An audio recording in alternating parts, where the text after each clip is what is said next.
Subscribe کریں ہمارے channel کو اور بیل آئیکن کو کلک کریں تاکہ ہماری ہر نئی آنے والی ویڈیو آپ تک بآسانی پہنچ سکے۔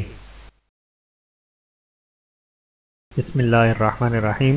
حضرت آسنات زوجہ حضرت یوسف علیہ السلام۔ حضرت یوسف علیہ السلام جب قید خانے سے رہا کیے گئے تو فرعون مصر کو اس کے خواب کی تعبیر بتانے کی وجہ سے وہ بہت محبوب ہو گئے تھے۔ فرعون نے جس کا نام ریان بن ولید بن دوفہ تھا ان کو حسب خواہش تمام مملکت کا وزیر خزانہ کر دیا اور انہیں جہاں پناہ کا خطاب دیا اور تمام ملک مصر میں آپ کی بہت عزت افزائی ہوئی۔ حضرت یوسف علیہ السلام کی عمر اس وقت 30 سال کی تھی۔ بحوالہ تاریخ ابن خلدون۔ حضرت یوسف علیہ السلام کا نکاح۔ اسی زمانے میں شہروان میں ایک کاہن رہتا تھا جو اپنی دینداری اور شرافت کی وجہ سے بہت معزز اور ذی مرتبہ سمجھا جاتا تھا۔ ملک ریان کی اس پر خاص عنایت تھی۔ اس کا نام فوطیفرہ تھا اور اس کی ایک بیٹی آسنات نامی تھی جس نے فرعون مصر نے حضرت یوسف علیہ السلام کا نکاح کر دیا اور آسنات کو حضرت یوسف علیہ السلام سے بیاہ کر کے اون سے مصر کے دار سلطنت میں لے آیا۔ آسنات بھی اپنے باپ فوطیفرہ کاہن کی طرح راست باز اور نیک تھی اور اپنے تمام خاندان سے زیادہ خوش قسمت تھی کہ اس کو حضرت یوسف علیہ السلام کی بیوی ہونے کی عزت حاصل ہوئی۔ آسنات زندگی بھر بڑی خوشی کے ساتھ حضرت یوسف علیہ السلام کی خدمت میں رہی۔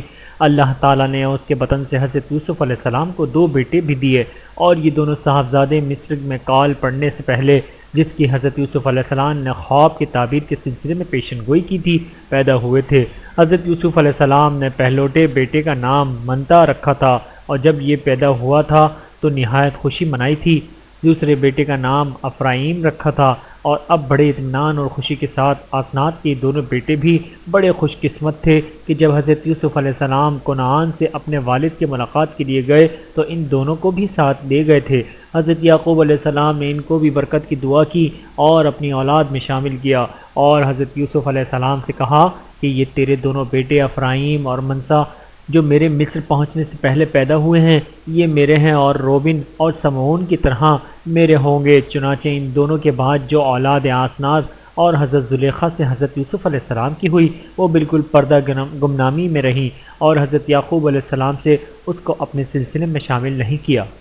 آسنات کے یہ حالات تورات کی کتاب میں پیدائش میں درج ہیں مگر اور جو اسلامی تاریخیں اور تفسیریں ہمارے پیش نظر ہیں افسوس ہے کہ ان میں کسی جگہ آسنات کا نام نہیں پایا جاتا۔ سب صرف حضرت زلیخا کا ذکر کرتے ہیں اور افرایم اور منسا کا بھی حضرت زلیخا کے وطن سے ہونا لکھتے ہیں، لیکن صحیح یہی ہے کہ یہ دونوں آسنات کے وطن سے تھے اور حضرت زلیخا نے بھی حضرت یوسف علیہ السلام کے چند بیٹے اور بیٹیاں پیدا ہوئی تھیں جو بنی اسرائیل کے سلسلے میں نہ ہونے کی وجہ سے گمنام رہے۔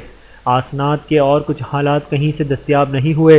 یہ بھی نہ معلوم ہوا کہ حضرت یوسف علیہ السلام کے بعد زندہ تھیں یا ان کی حیات ہی میں فوت ہو چکی تھیں، اور یہ کہ حضرت یعقوب علیہ السلام کے مصر میں آنے کے بعد ان کے بدن سے حضرت یوسف علیہ السلام کے اور کئی بچے پیدا ہوئے اور ان کے کیا کیا نام تھے لیکن ہوئے ضرور ہیں۔